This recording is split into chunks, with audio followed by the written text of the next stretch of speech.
Ganda putra Cina Liu Yuchen mendapat kejadian tak mengenakan di Indonesia Open 23 yang diadakan di Istora Senayan, Jakarta pada hari kedua, Rabu 14 Juni 2023. Tepatnya setelah Liu Yuchen dan Ao Xuanyi mengamankan kemenangan di laga perdananya di Indonesia Open 23 atas Kim Astrup dan Anders Karup Rasmussen dari Denmark lewat 3 game dengan skor. Sayang kemenangan itu justru diiringi nasib apes yang mana makanan Liu Yuchen terdapat ulat yang cukup besar dan menjijikan. Hal itu diunggah oleh Liu Yuchen ke Instagram story-nya @liuyuchen8888.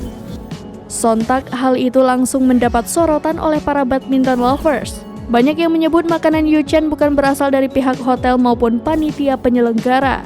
Dikatakan demikian karena makanan Yuchen terdapat bungkus styrofoam yang mana diprediksi didapat dari luar. Akan tetapi sampai saat ini belum ada kejelasan soal insiden mengejutkan tersebut, sehingga belum diketahui dari mana Yuchen mendapatkan makanan tersebut. Tentunya ini sebuah momen yang kurang menyenangkan bagi utusan Cina. Terlebih mereka akan menatap laga kedua di Indonesia Open 23 nanti, di mana Liu dan Ao dijadwalkan akan bertanding melawan wakil Jepang, Akira Koga dan Taichi Saito.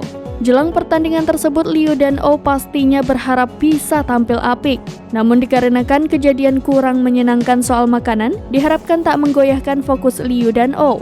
Pasalnya, delegasi Cina ini juga bertekad memperbaiki trennya selama mengarungi turnamen 2023 ini.